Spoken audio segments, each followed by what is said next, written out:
Hello and welcome to the San Francisco Opera Guild's opera preview of John Adams' thrilling new opera, Antony and Cleopatra, which has been commissioned for the company's centennial and conducted by music director Eun Kim. Over the next 90 minutes, our esteemed speaker, Kip Cranna, will take us through an exploration of the music and history of this special opera that begins the 100th season for the company. My name is Benjamin Osgood, and I serve as the Vice President of Community Outreach on the Board of Directors for the San Francisco Opera Guild, whose award-winning education programs reach over 64,000 students annually in more than 215 schools. Today, we are honored to present as this evening's speaker, Kip Cranna, who is Dramaturg Emeritus of San Francisco Opera. He served on the staff for over 40 years and was Director of Music Administration for 30 years. In 2008, he was awarded the San Francisco Opera Medal, the company's highest honor, and in 2014, he received the Star of Excellence Award for his service to San Francisco Opera Guild. He holds a PhD in musicology from Stanford University and teaches frequently at the Fromm Institute at USF, the Osher Lifelong Learning Institutes at UC Berkeley, San Francisco State University, and Dominican University. If you'd like to ask Kip questions after the preview, please use the Q&A button at the bottom of the screen. And with that, I'll hand the stage over to Kip for tonight's opera preview. Thank you, Benjamin. And thank you, Opera Guild, for inviting me to be here tonight to talk to you about Antony and Cleopatra. It's a fascinating project, and I had a great time preparing this talk, and I can't wait to share the information I have with you. Let's get right to screen sharing here so that I can do that. Press the right buttons and we'll be where we want to be. I want to get rid of some floating controls up at the top there, if I can. Yeah, there we go. Get stuff out of the way on my screen. Go to opening slide. There we are, a preview. By the way, a dramaturg is just a fancy term for scholar in residence. In my career as music administrator, I was involved in sort of hardcore bureaucracy behind the musical operation, but my background is in musicology, so that's where the dramaturg part comes in. This is the 100th season of San Francisco Opera about to start next week, and here's a quick little video trailer to tell you about the season. 100 years ago, San Francisco Opera was born from a community of immigrants and coffee merchants, shipyard workers, and students, united in one goal: to give the Bay Area her own opera company. They would shape our lives with deep, emotional storytelling. They would transport us and touch our very souls. They would connect us with what it means to be human. 100 years later, we are still pioneering, creating, risk-taking, telling stories old and new, imagining opera for today's humanity and tomorrow's. All right, we're looking to the future, the next 100 years at San Francisco Opera as we look back on the first century. So this is the centennial season coming up, and a lot of it has been chosen specifically to highlight the history of the company. We start, of course, with Antony and Cleopatra. This is a world premiere, sung in English. Then comes Eugene Onegin, one of my favorite operas in the Russian repertoire, Tchaikovsky, sung in Russian. Then Les Dialogues des Carmélites, the Dialogues of the Carmelites by Francis Poulenc. We did the American premiere of that opera in 1957, I believe it was, sung in French, of course. Then La Traviata comes back, the Verdi favorite, in a new production in Italian. This probably doesn't need too much introduction to opera fans, but it is a great opera to bring guests to. If you have friends or family who have not been to the opera or don't know much about it, Traviata is a good first opera for a lot of people. Then we do Orfeo ed Eurydice, Orpheus and Eurydice, by Gluck, who was a contemporary of Mozart, although older than he, sung in Italian. Then Madama Butterfly, another great first opera for friends and family that you want to bring.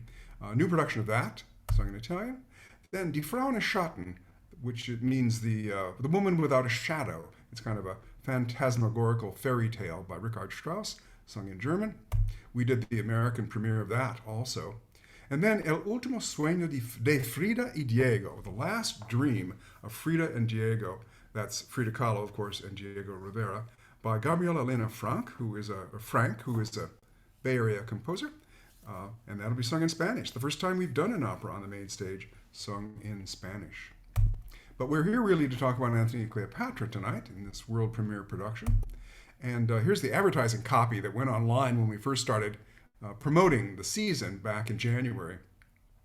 A Roman general and an Egyptian queen embark on a torrid romance, one that will disrupt alliances, end marriages, and spark a pitiless war that gives rise to a new leader, Octavius, that's Caesar Augustus.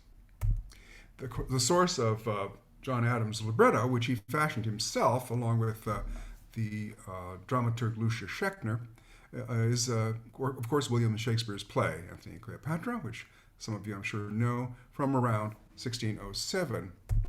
Here is John Adams talking with our current general director, Matthew Schilbach, about this opera. You know, it is true that I started this work on this 4 years ago. You asked me, you popped the question. That's right. In 2017, when we were doing Girls of the Golden West here, I immediately said yes. I don't even think I waited a day to say yes. And I think very shortly after that, I proposed the idea of Antony and Cleopatra. And so the first thing I had to do was to compress this enormous, sprawling epic with 50 characters and 30 scenes down to 2 acts. It's a very unusual play, but what drew me to it was the fact that the main characters were older people. They were people who were in love, but who had been there, done that. Each of them has a past, and the past, in some cases, is kind of messy, and they do terrible things to one another. They betray each other. They're very modern. They're very psychological, and I was drawn to that. Do you find that it's a different approach to setting Shakespearean text, or is it very similar to setting any text and you're just looking for particular rhythms and shapes? I felt that this incredible beauty of the language was something that ought to be preserved. There were issues about words that we don't understand, we don't use. In some cases, I simply didn't use those words. I felt a certain freedom about trying to keep it coherent and intelligible to contemporary audiences. But I didn't have to do that much. Because when you have great language, it suggests musical ideas. That was the case throughout Antony and Cleopatra. Do you still feel this very much as a work that is about our current society, or do you feel it's something more universal? The reason I chose this opera is because it is so psychologically modern. And these people really are so much like the people that we encounter. You know, Caesar, I've seen Caesar every time I've picked up the newspaper. That's why we do opera, because opera fundamentally operates on the mythic level. And the myths, the archetypes of this story are as modern as anything that we could imagine. All right. So John mentioned, of course, the Shakespeare play there, but there are other sources for the libretto, including Virgil's Aeneid in the John Dryden translation. As you see from Dryden's dates there, he was a little later than Shakespeare, but the language is similar. And then Plutarch's Parallel Lives, which was an important source for Shakespeare himself, in the Thomas North translation. As you see from the dates of North, he was contemporary with Shakespeare, so the language is very similar. And they've also added some lines from other Shakespeare plays, Richard II, The Taming of the Shrew, and Henry V. The main source, as I mentioned, is the life of Marcus Antonius in Plutarch's Lives of the Most Noble Grecians and Romans, sometimes called Parallel Lives. He compared the lives of ancient Greeks with, well, ancient to us, not to him, ancient Greeks and Romans. This was in the 2nd century A.D., and as I say, in the Thomas North translation. Now, when we think about Cleopatra especially, we have to take into account the maxim supposedly attributed to Winston Churchill, history is written by the victors, because Cleopatra, of course, was conquered and as was Egypt itself by the Romans, and Egypt was incorporated into the Roman Empire after her death. So imagine if all we knew about Joan of Arc was written by the people who burned her at the stake. We'd have a very different picture of her than we do. And this is a problem with Cleopatra, that we don't have any sources that are more or less independent.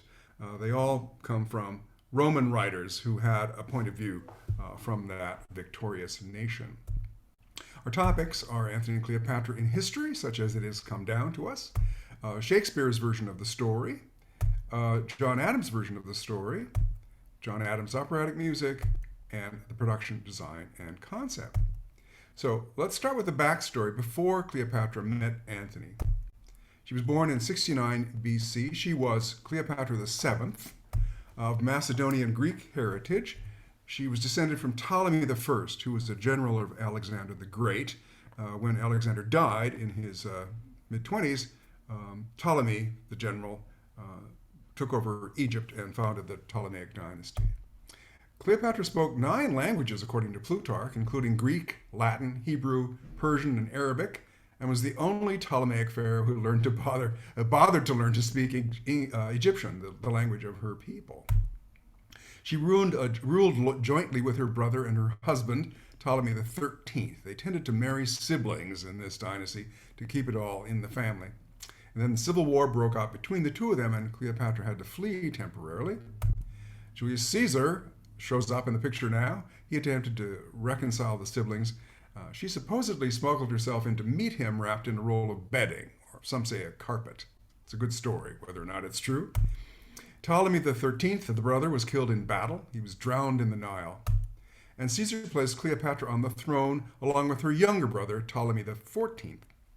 Caesar and Cleopatra evidently got along quite well because she bore his son, Caesarion. She went with him to Rome in 43 BC. That's where this bust that we see up there in the corner comes from. This is a Roman-style bust of her that comes from that period. After Caesar's assassination, she returned to Egypt. She managed to get out safely along with her child. Once in Egypt, she consolidated her power. She had her brother Ptolemy XIV assassinated, and then her sister Arsinoe, who had tried to rebel against her previously. She named her young son Caesarion as co-ruler as Ptolemy XV. And in Rome's civil war, after Caesar's assassination, she sided with Rome's second triumvirate. That was Octavius, Mark Antony, and Lepidus. Lepidus was pushed aside eventually, and it was really just between Octavius and Mark Antony governed the eastern part of the Mediterranean Empire. Here's a chart that shows Cleopatra's family tree. There she is, down at the bottom, Cleopatra VII, and you can see that she's descended from a long line of Cleopatras and Ptolemies, and here she is with her mating with Julius Caesar, and later, of course, we get Mark Antony. Now, it's important to understand divine associations in the context of Antony and Cleopatra and Octavius. Back then, there wasn't a hard and fast dichotomy between gods and humans. Gods, as you know, could come down to earth and mingle with humans, mate with them, as Jupiter famously did. We know the story of Leda and the swan, or Jupiter taking on the form of a bull, or a shower of gold, etc. And humans could become divine. They could become gods, as Julius Caesar did. After he died, he was deified and worshipped as a god. Cleopatra styled herself as the Egyptian goddess Isis, also identified as the Roman goddess Venus. And Antony claimed to be descended from Hercules, the ancient Greek hero, and he identified with the gods Dionysus in the Roman pantheon and Osiris in the Egyptian one. And meanwhile, Octavius, later known as Caesar Augustus, identified himself with Apollo. So all three of these people claimed divinity, and they sort of lived life as if they were divine in terms of public opinion in the spotlight of the human viewer. Here is a quick synopsis of the story of Antony and Cleopatra in 4 minutes, beginning with the assassination of Julius Caesar. After the assassination of Julius Caesar, the powerful ruler of Rome, Lepidus, Octavian, and Mark Antony formed a triumvirate to rule the empire. Mark Antony, a skilled general, was assigned to the eastern territories of the empire, and he needed to reconstruct the army in the east and secure military funding to continue Caesar's revenge plot against the Persians. At the time, Egypt was one of the most powerful nations in the east, and a perfect ally for Rome. Mark Antony decided to invite its queen, Cleopatra, to discuss politics in Tarsus. Cleopatra also had a lot to gain from teaming with Mark Antony. If Caesarion, Cleopatra, and Caesar's son, could raise to the throne, it would mean tremendous power for the queen regent. However, Cleopatra was a smart woman. She knew she needed to leave an impression on Mark if she hoped to gain anything from this bargain, and she did this by putting up a spectacle. The queen's boats approached Tarsus with golden prows, purple sails, and silver oars. Cleopatra dressed herself as Aphrodite, the Greek goddess of love, and she was fanned by young boys dressed as Eros. The servants wafted perfume as her boats approached the shore, and an entire city was captivated by her entrance. In Tarsus, when Mark Antony decided to invite Cleopatra to a banquet, he was surprised to learn that the Queen of Egypt had already prepared one for him and his companions in advance. Cleopatra's banquets were always extravagant. Expensive carpets adorned the floors, and the walls were decorated with precious gems. Cleopatra lavished Mark Antony and his soldiers with valuable gifts, and her charisma and power of seduction ensured that she had him right under her thumb. Soon, the two went to Alexandria and became inseparable companions. The two spent their days hunting, throwing extravagant feasts, and drinking. Mark Antony was a kind and playful lover, but a serious leader in the eyes of the Romans. Sadly, all things come to an end, and the two lovers' days of bliss were also coming to an end. Octavian feared betrayal by Mark Antony, and he ordered him to return back to Rome. Mark Antony had to leave Cleopatra behind, and return back to Rome to marry Octavian's sister, Octavia, to prove his loyalty. However, he would never forget the true love of his life. When he returned east after 3 years, he immediately resumed his passionate affair with the Egyptian queen. The two had kids, and he gifted vast portion of his lands to his queen and children. He also divorced Octavia, his first wife, and Octavian declared war on the two. While the couple were strong rulers, they were no match for the Roman army. Now I stop it at this point because they don't specifically mention in this video the Battle of Actium, which was the beginning of the end for Antony and Cleopatra. There's Actium in Greece there. And in this battle, things went really badly for the lovers. Cleopatra's fleet retreated, and Antony's ship followed, abandoning his men. It was a gigantic disaster. Let's continue with our little video story. Mark Antony's campaign against the Romans ultimately failed, and Cleopatra decided to negotiate with Octavian to at least save her children. She sent word to Mark Antony that she'd committed suicide, and he decided to take his own life as well. When Mark Antony's lifeless body was brought to Cleopatra, she was heartbroken, and after her failed attempts at negotiation with Octavian, she also decided to take her own life next to her lover by drinking poison.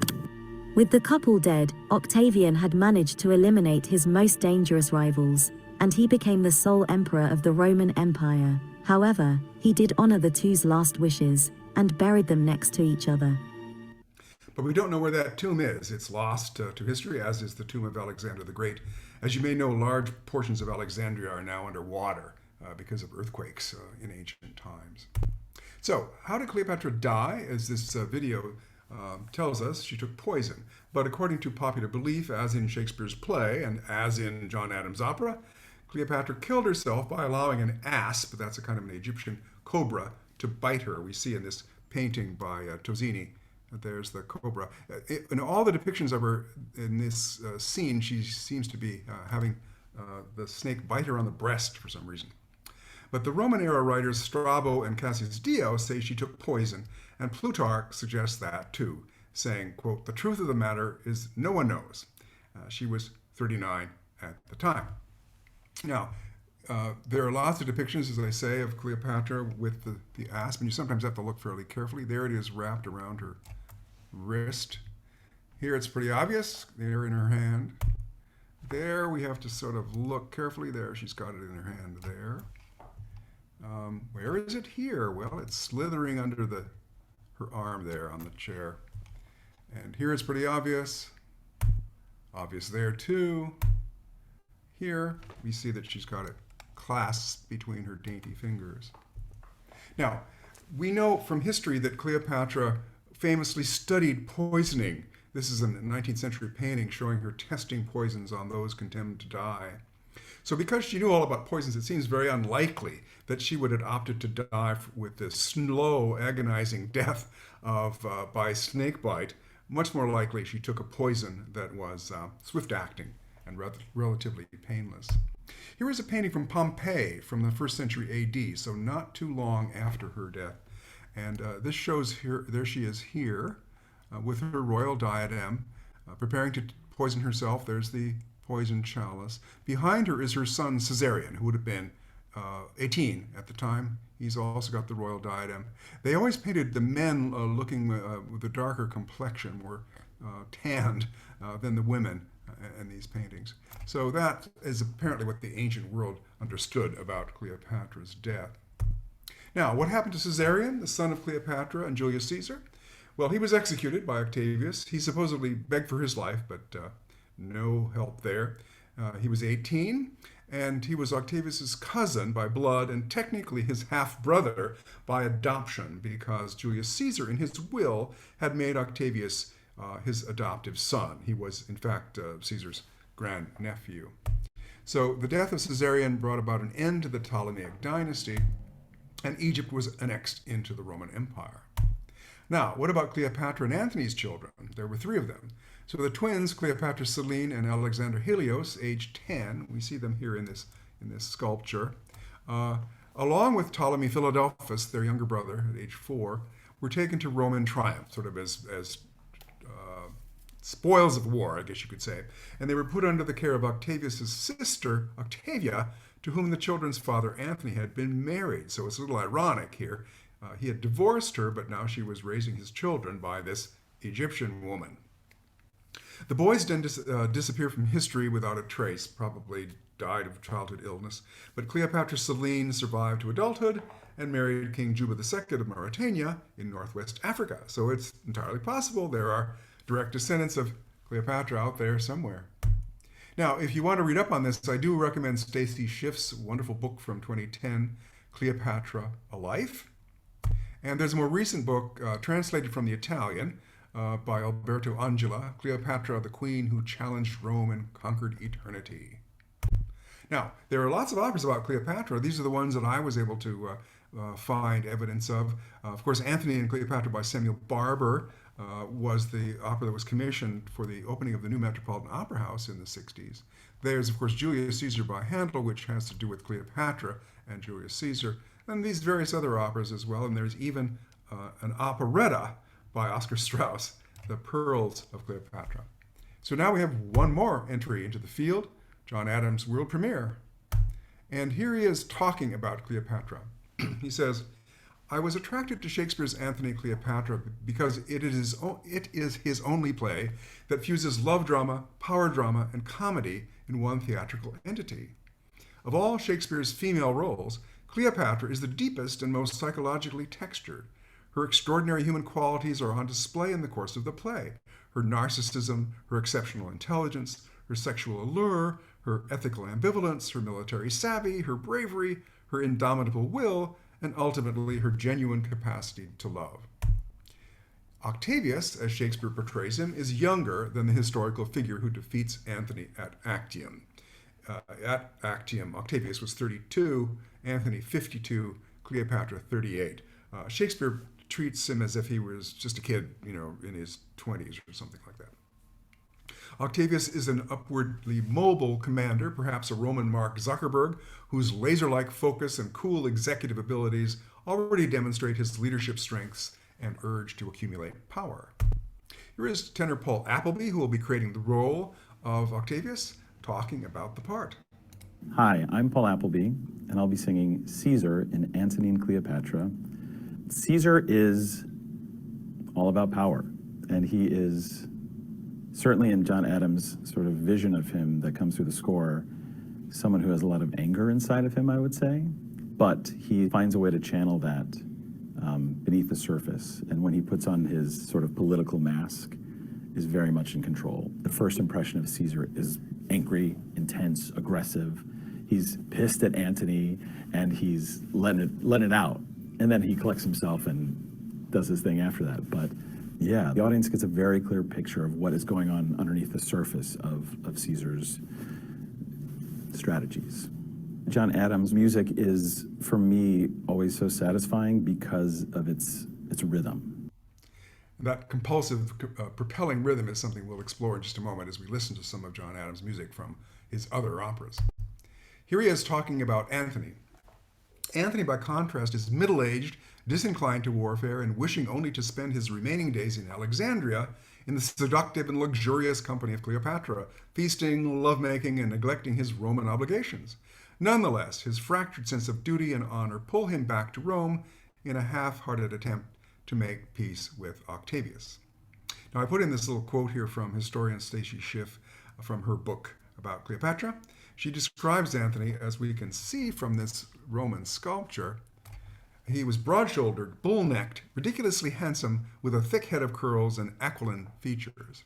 So it's no wonder that Cleopatra fell for him, and vice versa. Here is John with music director Eun-Sun Kim, who will be conducting this world premiere. They did some early rehearsals this spring. If you don't know much about John Adams, here he is in a nutshell. Born in 1947 in Worcester, Mass. Played the clarinet as a youngster. He studied at Harvard with composers Leon Kirshner, Roger Sessions, and David Del Tredici. He came to San Francisco in 1972 and taught at the conservatory for 10 years. He lives in Berkeley. In 1979, he became new music advisor for the San Francisco Symphony under Ada DeVart, and he created the New and Unusual Music series there, which was very successful. In 1987, his first opera, Nixon in China, premiered in Houston, and it really put him on the map and awoke the audience to a whole new possibility in terms of American opera. As a conductor, he has had associations with the St. Paul Chamber Orchestra and the Ojai and Cabrillo festivals. In 2002, his piece On the Transmigration of Souls, a commemoration of the victims of the 9/11 attacks, wins the Pulitzer Prize and a Grammy, and he's had numerous other awards and honorary degrees throughout his career. He is one of America's most distinguished living composers. We have done all of his major operas here at San Francisco Opera, beginning with The Death of Klinghoffer in 1992, which was a co-commission. Then we commissioned the world premiere of Dr. Atomic, about Robert Oppenheimer and the atomic bomb in 2005. We did Nixon in China in 2012. David Gockley, who then ran San Francisco Opera, had premiered Nixon along with many other world premieres in Houston back in the 80s, and he wanted to do it here. In 2017, we premiered the Girls of the Golden West, and now we have this world premiere and commission of Antony and Cleopatra, co-commissioned and co-produced with Barcelona, Palermo, and the Met. So if you're a big John Adams fan and want to do some international traveling, you know where to go in the next couple of years. Let's take a look at some of John Adams' operas, beginning with The Death of Klinghoffer from 1992. It is the story, of course, about the hijacking of the Italian cruise liner, the Achille Lauro, by Palestinian terrorists. There was an American passenger of Jewish heritage, Leon Klinghoffer, who was in a wheelchair. He was murdered and his body thrown overboard. Here is a little bit of his widow's aria. Marilyn Klinghoffer sings of her resentment. She talks to the captain, accusing him of being sort of accomplice, of kind of letting this happen, standing by and letting the terrorists do what they did. You embraced them. You embraced them. You embraced them. And now you come, the captain, every vein stiff with adrenaline. The touch of Palestine.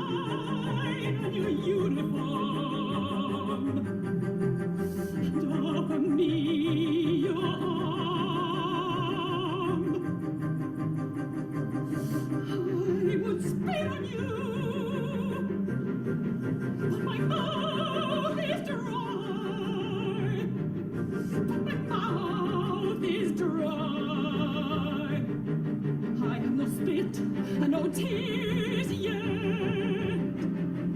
The whole time I thought he was all right. Below deck somewhere, being cared for. So that compulsive rhythm that Paul Appleby referred to is very evident there in that clip from Klinghoffer.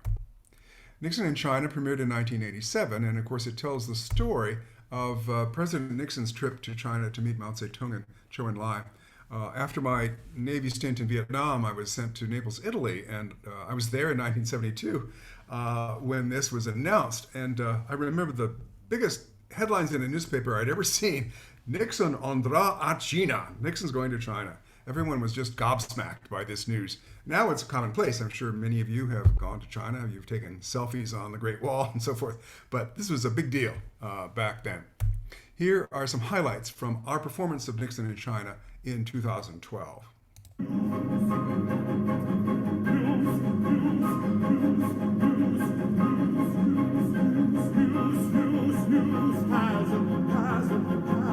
Has a kind of mystery.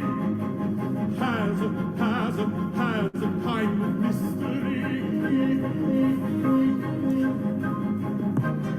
When I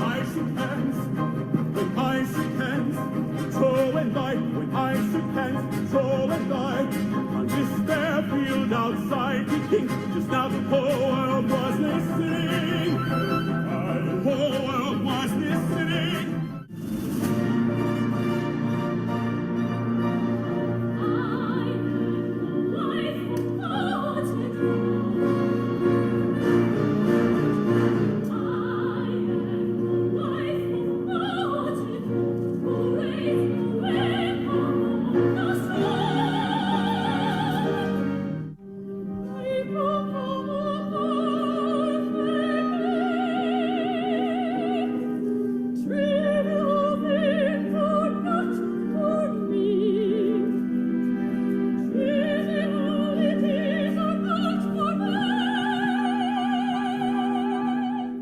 So a little sampling there of Nixon in China. Dr. Atomic was a world premiere in 2005. Our then general director, Pamela Rosenberg, thought that Robert Oppenheimer and the atomic bomb would be a good subject for an opera. She thought of Oppenheimer as a sort of an American Faust. John liked the idea of Oppenheimer as a subject, but didn't go for the Faustian connection. Peter Sellers, the director, assembled texts from various historical sources. One of them was actually the Elizabethan poet John Donne, his poem Batter My Heart, Three-Person God, about the Trinity. The site where the bomb was tested in New Mexico was called Trinity, as you may know. Here is Gerald Finley, who will premiere the role of Antony as Robert Oppenheimer, singing Batter My Heart, Three-Person God, as the character Oppenheimer ponders the enormity of what he's doing. Batter my heart, three-person God, for you as yet but knock, breathe, knock, breathe, knock, breathe, shine and seek to mend.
from a commercial video, as you can tell there.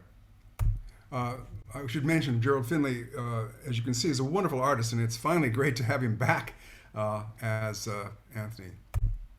Now, there's an important chorus in the opera that is based on the Bhagavad Gita and the idea of the god Vishnu with the many-armed personification. And Oppenheimer used this phrase, "I am become death, the destroyer of worlds," thinking about the aftermath of the atomic bomb. Here's a little bit of the Vishnu chorus from the Mets production of this opera. At the signs of this, no shades of madness, no shades of madness. At the signs of this, no shades of madness.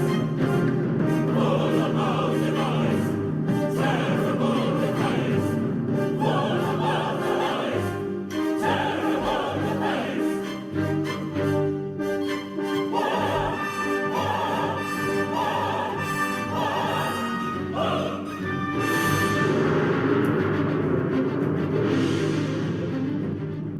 All right, so as we're learning to expect, there's a lot of compulsive rhythmic energy in Adams. For something a little quieter, here is Kitty Oppenheimer's aria. This is taken from the poetry of Muriel Rukeyser, a wonderful American poet from the middle of the last century. Am I in your light? Am I in your light? Am I in your light? Am I in your light? No, go on reading. The hackneyed light of evening, quarreling with a pose. The book's bent rectangle, solid on your knees. Only my fingers in your hand.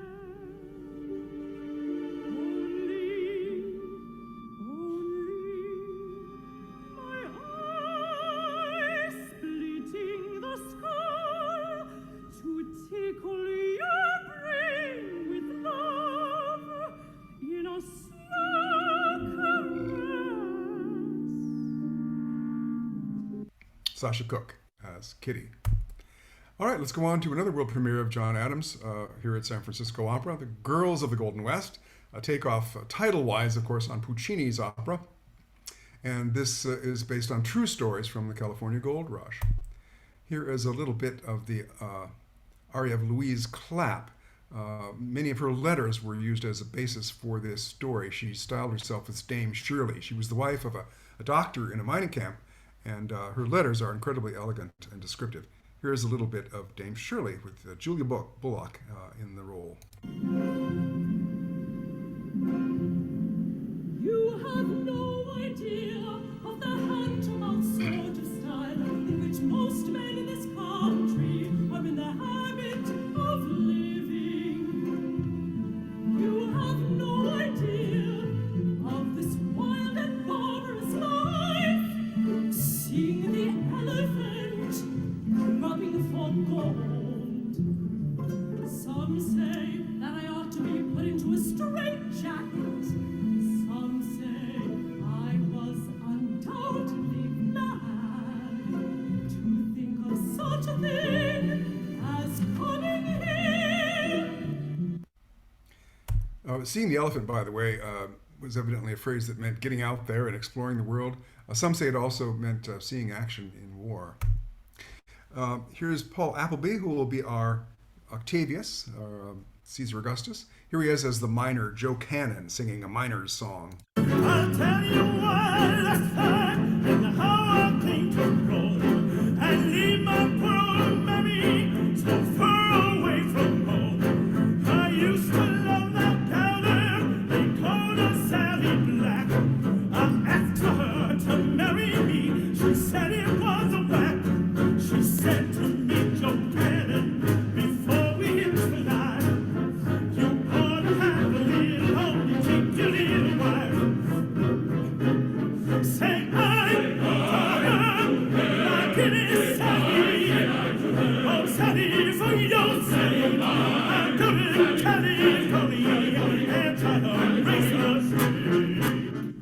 Once again, aggressive, compulsive rhythm.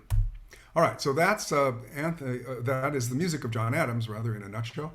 Let's get into the story of Antony and Cleopatra. Here's our synopsis of the opera in Act 1. In Alexandria, we begin actually with texts from The Taming of the Shrew.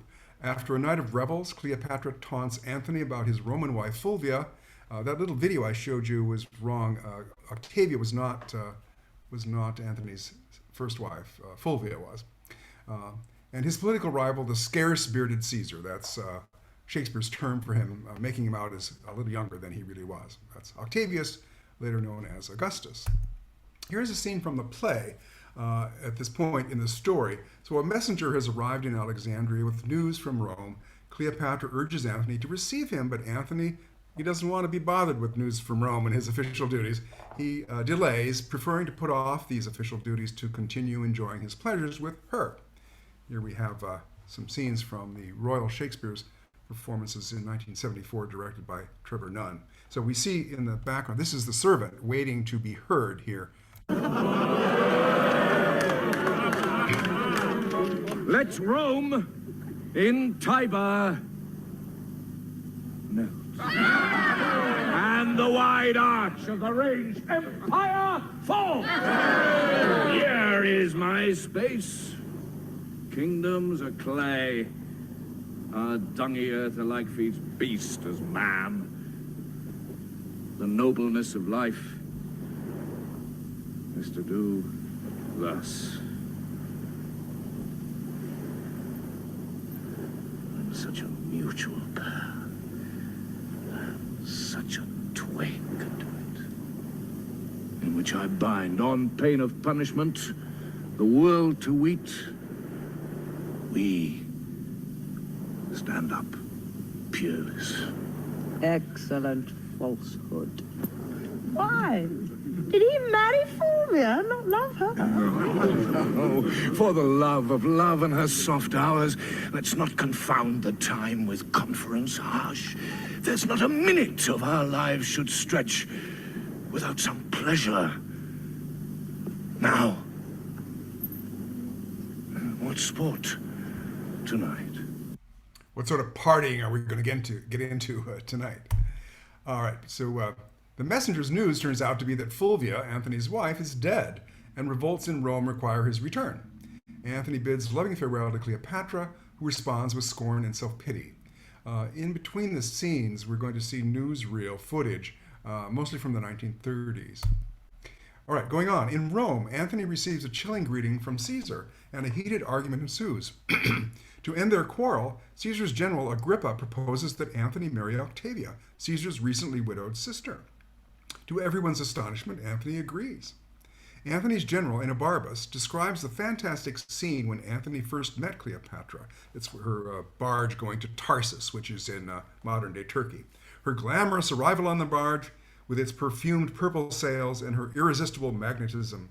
He was 42 at the time, she was 29. And this is where we get the phrase, age cannot wither her, nor custom stale her infinite variety. And there'll be a newsreel of a barge here. Here is the scene from the play with Patrick Stewart, long before his fame in the Star Wars movies, as Enobarbus, describing Cleopatra's arrival to meet Antony on her barge. The barge she sat in like a burnished throne, burned on the water. The poop was beaten gold, purple sails, and so perfumed that the winds were lovesick with them. The oars were silver, which to the tune of flutes kept stroke, and made the water which they beat to follow faster as amorous of their strokes. For her own person, it beggared all description. She did lie in her pavilion, cloth of gold of tissue, or picturing that Venus where we see the fancy outwork nature. On each side her stood pretty dimpled boys, like smiling cupids with divers coloured fans, whose wind did seem to glow the delicate cheeks which they did cool, and what they undid, did. Rare for Antony. A gentlewomen, like the Nereides. So many mermaids tended her the eyes and made their bends adornings. At the helm, a seeming mermaid steers. The silken tackle swell with the touches of those flower-soft hands that yearly frame the office. And from the barge, a strange, invisible perfume hits the sense of the adjacent walls. The city casts the people out upon her. And Antony, enthroned in the marketplace, did sit alone, whistling to the air, which but for vacancy had gone to gaze on Cleopatra too, and made a gap in nature. Rare Egyptian. Upon our landing, Antony sent to her, invited her to supper. She replied, it were better he became her guest, which she entreated. Our courteous Antony, whom ne'er the word of no woman heard speak, being barbered 10 times o'er, goes to the feast, and for his ordinary, pays his heart for what his eyes eat only. Royal wench. She made great Caesar lay his sword to bed. He ploughed her, and she cropped. I saw her once hop 40 paces through the public streets, and having lost her breath, she spoke and panted that she did make defect, perfection, and breathless power breathe forth. Now Antony must leave her utterly. Never!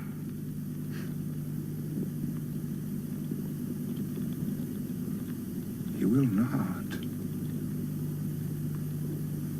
Age cannot wither her, nor custom stale her infinite variety.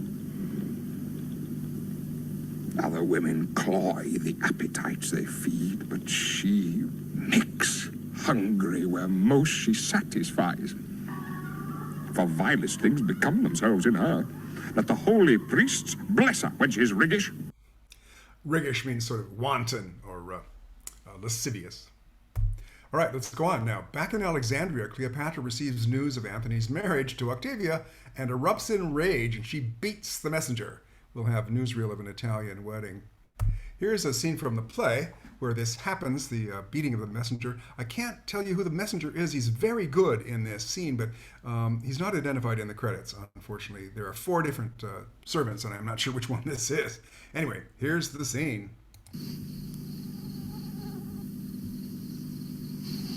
Oh, from Italy! Ram, thou thy fruitful tidings in mine ear, that long time have been barren. Madam! Antonius dead. If thou sayest so, villain, thou kill'st thy mistress, but well and free if thou so yield him. There's gold, and here, my bluest veins to kiss, a hand that kings have lipped and trembled kissing. First, madam, he's well. Why? There's more gold. But, Sirrah, mark, we used to say the dead are well. Bring it to that, the gold I give thee will I melt and pour down thy ill-uttering throat. Good madam, hear me. Well, go to I will, but there's no goodness in thy face. Well, please you hear me. I have a mind to strike thee ere thou speakst. Yet if thou say Antony lives, is well, or friends with Caesar, or not captive to him, I'll set thee in a shower of gold and hail rich pearls upon thee. Madam, he's well. Well said. Friends of Caesar. Thou an honest man. Caesar and he are greater friends than ever. Make thee a fortune from me. But yet, madam. I do not like but yet. Fie upon but yet as a jailer to bring forth some monstrous malefactor. Prithee, friend, pour out the pack of matter to mine ear. The good and bad together. He's friends with Caesar, in state of health, thou sayest, and thou sayest free. Free, madam? No, I made no such report. He's bound unto Octavia. For what good turn? For the best tourney, the bed.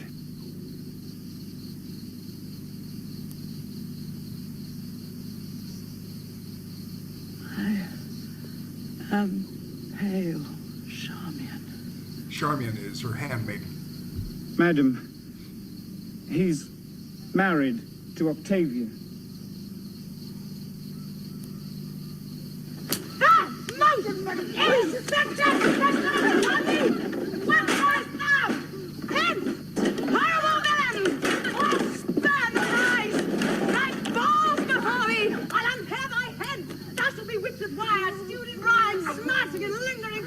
Shape is not so a province I will give thee and make thy fortunes proud.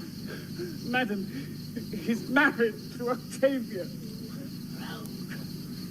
Thou hast lived too long. Good madam, keep yourself within yourself. The man is innocent. Some innocent escape not the thunderbolt. So evidently the concept, don't shoot the messenger, was not active back then. All right, going on. Octavia, now officially Antony's wife, is caught between the two men she loves since Antony prepares for war against Caesar and plans to return to Egypt and to Cleopatra. And we'll see newsreels here of the donations of Alexandria, as they are called. This is what that meant. These are lands granted by Antony to Cleopatra and her children. All this area in green, all the places that are mentioned there, parts of the Eastern Roman Empire that were granted to Cleopatra and her kids. And in this elaborate ceremony, we see commemorative coins of it there up in the corner. Antony and Cleopatra, dressed as Dionysus Osiris and Isis Aphrodite, sat on golden thrones. Caesarion was depicted as Horus, son of Isis. Antony affirmed Cleopatra as Queen of Egypt, Cyprus, Libya, and central Syria. Alexander Helios was named King of Armenia, Media, and Parthia. His twin, Cleopatra Selene, got Cyrenaica and Libya. The young Ptolemy Philadelphus was awarded Syria, Phoenicia, and Cilicia. Cleopatra was proclaimed Queen of Kings and Queen of Egypt to rule with Caesarion as Ptolemy XV Caesar, son of Julius Caesar. And Caesarion was proclaimed as the son of the deified Julius Caesar, that is, son of a god, King of Kings and King of Egypt. And Caesarion was declared the legitimate heir of Julius Caesar. Now, this means big trouble because, of course, Octavius was named in Caesar's will as his legitimate heir. He was Caesar's grand nephew. So trouble brewing now. Caesar relates news of Antony and Cleopatra's latest successes, that is, the donations, and his pregnant sister Octavia arrives, having left Antony and fled back to Rome. Here's a scene from the play as Antony readies for the naval battle with Caesar. He should have fought on land, which was his forte, but he chose to fight on sea instead, which was a mistake. Here, Cleopatra insists on helping him put on his armor. Eros is his servant who would normally do that.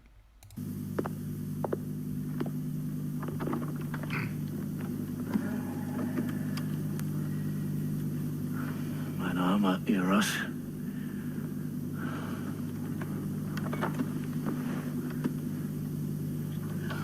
Sleep a little. No, my Chuck. Come, good fellow, put mine iron on. There, I'll help too. What's this for? Let be, let be. Thou art the armorer of my heart. False. False. This. Souffla, I'll help. Thus it must be. Well, well, we shall thrive now. Seest thou, my good fellow? Is not this buckled well? Rarely, rarely. He that unbuckles this till we do please to daft for our repose shall hear us snore. Thou fumblest here us, and my queen's a squire more tight at this than thou dispatch.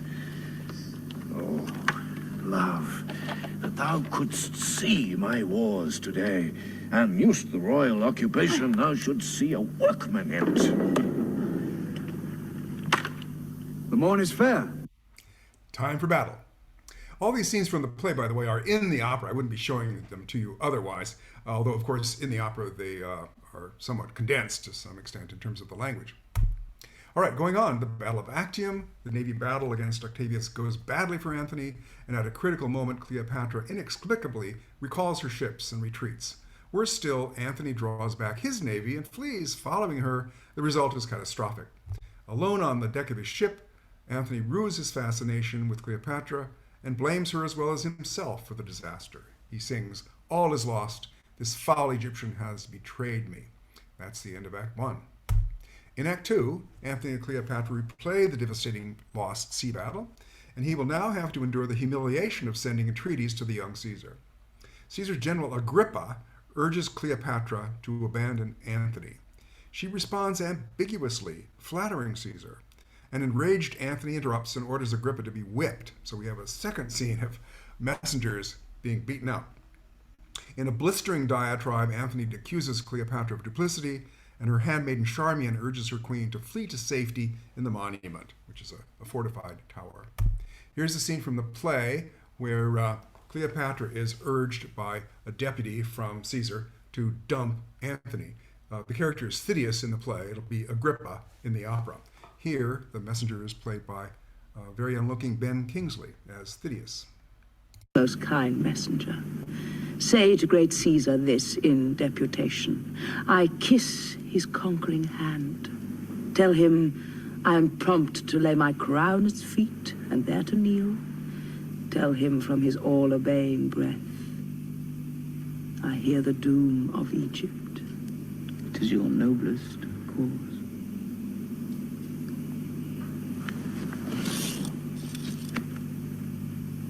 Give me grace to lay my duty on your hand.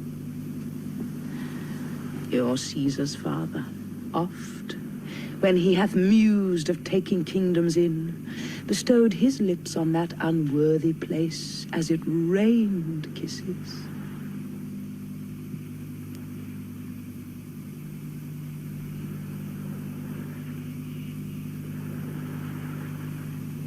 Favors. By Jove that thunders. What art thou, fellow? One that but performs the bidding of the fullest man and worthiest to have command obeyed. You will be whipped. Approach there! You Kite! Oh, gods and devils! Authority melts from me.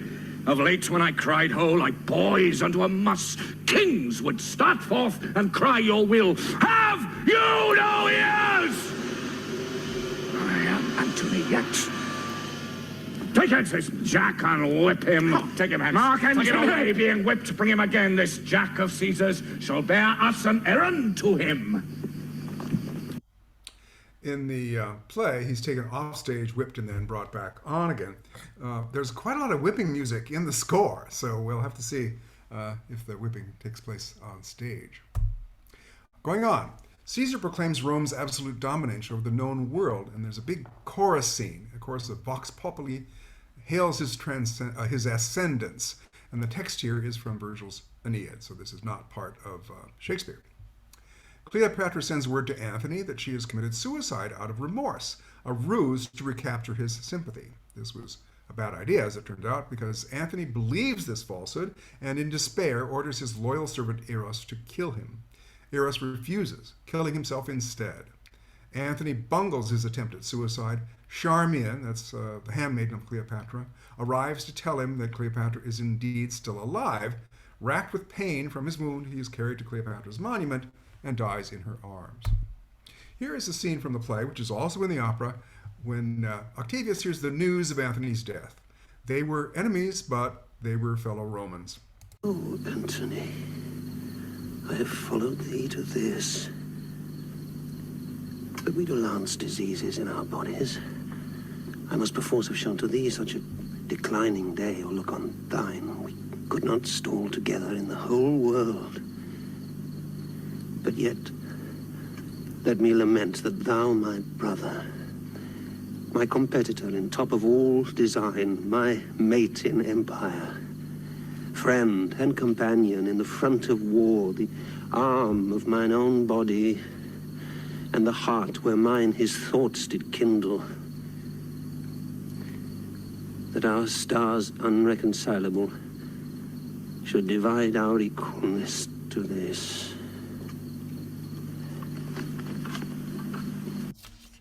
So a little regret there, but he quickly summons his courage and declares himself victor over Egypt. Caesar sends Cleopatra notice of official forgiveness, but secretly she learns he intends to bring her captive in humiliation to Rome, and she resolves to defy him. She and her two companions allow themselves to be bitten by poisonous asps, and as she dies, she hears Antony call, "Husband, I come." Here is part of this death scene from the play.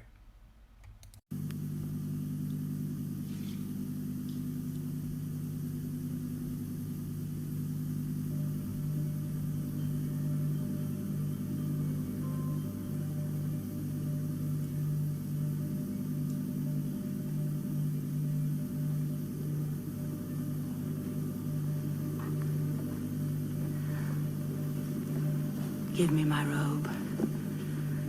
Put on my crown.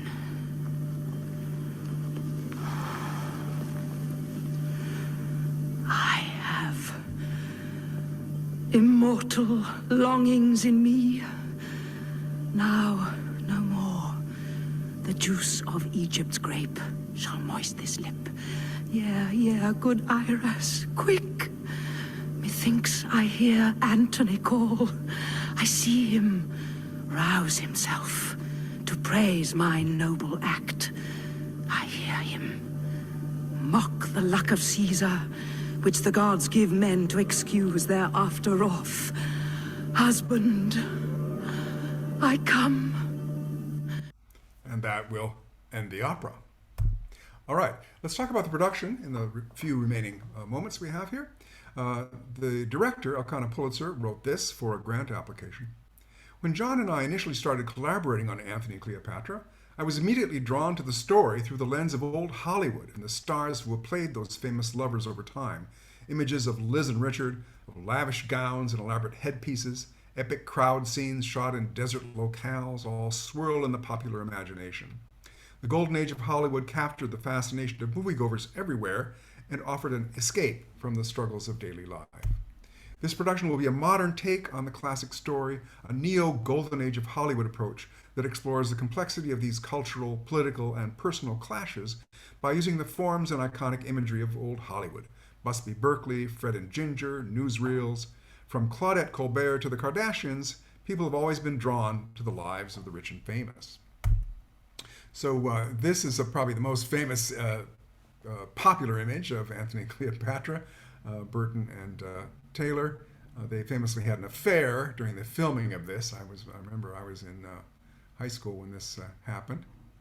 That probably won't be the image we'll be seeing in the opera. There's another shot of Liz Taylor in a spectacular scene in the movie. I do recommend you watch it if you haven't, of her entry into Rome to join Caesar there. These are some images that sort of give us our popular imagination view of Cleopatra. Constance Collier, Theda Bara, Dorothy Green, most famously Claudette Colbert. You know about Busby Berkeley, I'm sure, and his very glamorous Hollywood musicals. Glamorous fashions, I think, will be part of the story. There's Josephine Baker and Lauren Bacall, sort of exemplifying 1930s Hollywood glamour. This is an advertising image from the show. It's on the website. So this is kind of the look I think we can expect. We will get the idea that these people are living their lives sort of in the public eye. They're acting out their lives for public consumption in a way as if they're on a sound stage. The set designer Mimi Lien, who is a MacArthur Genius Award recipient, says, we decided we would create a style that would be a hybrid between 30 BCE and 1930s Hollywood and a kind of current contemporary media lens. Cleopatra and Egypt are seen as exotic, represented in a more feminine way. Things are more flowy and gold, as in Hollywood, with lots of fabric. And Rome is masculine, and everything is made out of stone, and there are columns and right angles. So there's a dichotomy visually and architecturally. I have just a couple of images from the set model to show you. Here is Cleopatra's Palace, looking very Hollywood in the 30s there. Another shot. And here is Octavius in his office in Rome. So we got the right angles there. This is the video image that we'll see during the Vox Populi Caesar's victory speech. That's actually a picture of Mussolini, I think, on the balcony there addressing the Italians. Constance Hoffman, the costume designer, has said, "The world of our story is imagined as a parallel universe where the Roman and Egyptian pantheons of gods exist and are alive and present forces in the lives of our characters. An invented contemporary period inflected with both the allegorical power of the close of the 1st century BCE and the mythic resonance of 1930s Hollywood." Again, I have just a few images I am able to show you. This is the costume sketch for Cleopatra as Isis/Aphrodite at the Donations of Alexandria. She has her two of her kids with her there. And here is Antony as Dionysus, all dressed up as a god for the Donations of Alexandria. Here are Cleopatra's children, Ptolemy, Philadelphus, and Caesarion. And here are the other two kids, Alexander Helios and Cleopatra Selene. All right, let's talk about the artists. Amina Idris will be our Cleopatra, who coincidentally is Egyptian. She was born in Egypt, spent most of her adult life in New Zealand. Gerald Finley is Canadian, coming back as Antony after being Dr. Atomic here, Robert Oppenheimer. Paul Appleby, Octavius, he's done a few things with us.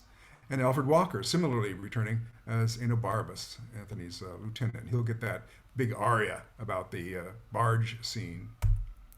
Amina Idris is shown here. She and her husband, Penny Patti, were both Adler Fellows with San Francisco Opera. There they are as Romeo and Juliet back in 2019.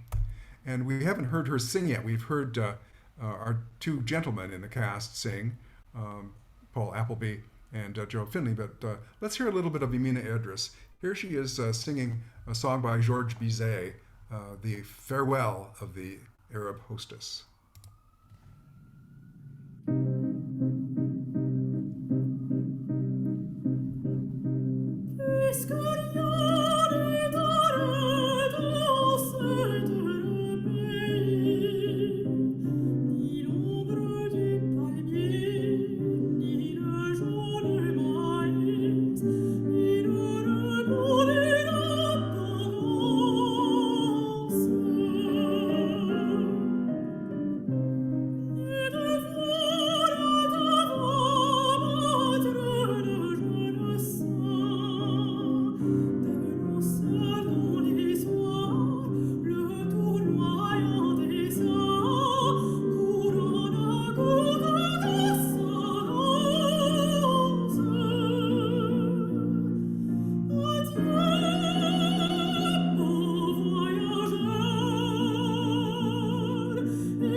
Wonderful singing. I think Amina is going to be a great Cleopatra.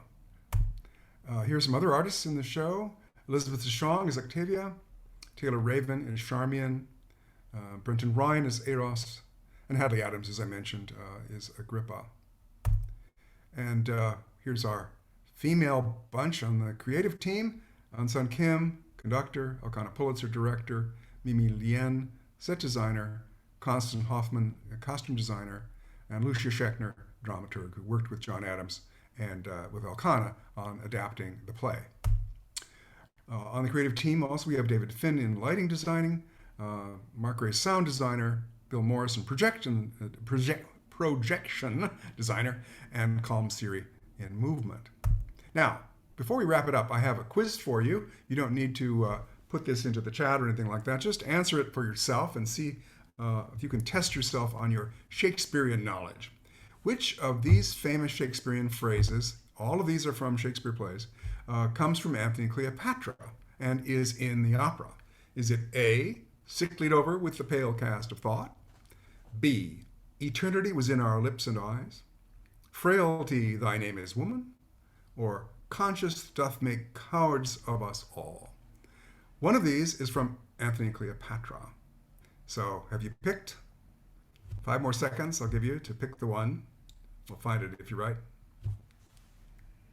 All right, those of you who picked B are correct. Eternity was in our lips and eyes, the very sort of thing that Antony and Cleopatra might say. The other quotes are from Hamlet. And one other little quiz for you. By the way, if you have questions for me, put them into the Q&A now, and we'll get to them in just a moment. which of these famous Shakespearean quotes is from Antony and Cleopatra, although not included in the opera? So these are all, again, Shakespearean quotes. One of them is from Antony and Cleopatra, but it didn't make it into the libretto. It didn't survive the cut, so to speak. So is it A, this above all, to thine own self be true? Or B, doubt truth to be a liar, but never doubt I love? C, the lady doth protest too much, methinks? Or D, excuse me, my salad days when I was green in judgment? Again, one of these four is from Antony and Cleopatra. Which is it? Have you decided? All right. Well, this is maybe a tricky one. It's D, my salad days when I was green in judgment. This is Cleopatra talking about when she was young and fell in love with, or at least had an affair with Julius Caesar. So we'll see how you did there on your own personal quiz, your own personal test of your Shakespearean knowledge. All right, so that sums it up. Antony and Cleopatra premieres on September 10th, and there are 7 performances all the way through the 5th of October. It's been a great pleasure talking with you about Antony and Cleopatra. I hope this has been helpful, and I hope you enjoy the opera. Let me get out of screen share now, and we'll see if we have any questions. I'll look to John Morris from the Opera Guild to see if there are any questions for me. Thank you, Kip. That was a fascinating presentation and very enjoyable, and thank you for your quiz as well. How'd you do? I did pretty well, I have to say. Okay. And I did recognize a few of those from Hamlet as well, because that's one of my favorite Shakespeare plays. So just a friendly reminder to our audience that if you have a question for Kip, you can click the Q&A button at the bottom of your screen. And I do have a few questions myself I'd love to start with. One is, I saw that John Adams mentioned that love drama and power drama and comedy are 3 things that drew him to the story. And I understand love drama and power drama in this context. I'm curious what he meant when he said comedy. And if you don't mind just shedding some light on that. Yes, you'll find this when you see the opera. It begins rather in a comic way in a scene, as I've mentioned, that is borrowed from The Taming of the Shrew because of the fact that to get into the scene of sort of clowning around between Cleopatra and Antony, it takes a while in the play. And to sort of streamline that, they picked a scene from The Taming of the Shrew where actually Cleopatra, I think, is dressing up Antony. He's in a drunken stupor, and she's dressing him up as a woman. But there are other comic moments. I think the beating of the messenger is actually fairly funny, at least the beating of the first one. The whipping of Agrippa may not be so funny. In the play, actually, there are comic scenes that will not get into the opera. There's a scene where the triumvirate, that is Octavius, Antony, and Lepidus, get drunk. Especially Lepidus gets stumble down drunk, and there's quite a lot of comedy there. And there are scenes where the soldiers on both sides, Antony's henchmen and Octavius's henchmen, sort of joke around, and they have rather coarse jests about everything that's going on and about Cleopatra and so forth. Mm-hmm. So there is humor in the play, and it may not all be there in the opera, but interesting. I think probably attracted John to the story in any case. Yes, some moments to look out for. We do have a question. Will there be super titles for this opera? And yes, Mm-hmm. I believe the answer we have super titles for everything. Yeah, exactly. No matter if it's in English or not. Yes, very good. Because this viewer mentioned that the Shakespeare language may be a little hard to follow when sung, potentially. Yes, it's hard enough in the spoken theater. So right. It'll help to have it. And as John mentioned in his interview, he did get rid of some of the more or less familiar language, like a word like riggish, for example, which means wanton or lusty. Great. And another question. You gave us very interesting historical and biographical context about Cleopatra and Antony. And I'm just wondering, why do you think there's so much fascination around these two, and especially perhaps Cleopatra. And there's sort of intrigue and enigma there, and curious your thoughts on that. Yeah, she is a fascinating figure as history has brought her down to us. You know, it's something that is hard to quantify. But everything we know about her that John Adams summed up there, her bravery, to some extent, her deviousness, her cruelty to some extent in seizing power, but her brilliance, her incredible charm, her ability to get along as a woman in a man's world. She was buddies with Herod the Great, that we know from the Bible. And she survived in a very tough environment until the very end. And it was really just this mystery, this military battle, the Battle of Actium, which was the turning point. And had that differently, wow, history might be very different. Thank you. And turning to composers, and John Adams and others, what is at the core of the fascination with ancient subjects and Shakespeare as kind of this source material? What are your thoughts on that? Well, I think we are drawn to myths, ancient stories that have a great deal of humanity and truth in them, even if they're somewhat fantastical in their storytelling. They intrigue us, and we keep going back to them. The ancient Greeks wrote these incredible stories that we still think about. The Aeneid, for example, and the Odyssey. Virgil's Aeneid is something that there's stories from that resonate in our own time. So I think that looking back to legendary characters of the past helps us to shine a light on our own time. Humans have not changed all that much. Maybe our technology, our customs, our ways of life have changed over time, but fundamentally we are the same flawed but fascinating human beings as they were in ancient times. Well put. And lastly, I know that you collaborated with Lucia Schechner a bit, a dramaturg, just in kind of putting together this presentation and getting a little bit more in depth into the process. And I'm just curious what she shared with you in terms of her experience in the process and any insights there that were passed along to you. Yes, actually, Lucia was very helpful to me. I prepared a preliminary version of this PowerPoint that I just presented and went through it with her, and she had some very helpful suggestions, having really been steeped in the Shakespearean world, and having been through the process with John and making their decisions about what to include in this story and what not to include. There are a number of things that we won't get to in the opera that, if you know the play, would be there. And that's true pretty much of any literary adaptation. Some stuff has to go in order to make room for the music. A good example of that is the death of Enobarbus. Enobarbus, the guy who sings the aria about the barge, he ultimately deserts Antony and goes over to Caesar's side, but then he regrets that and sort of dies of a broken heart.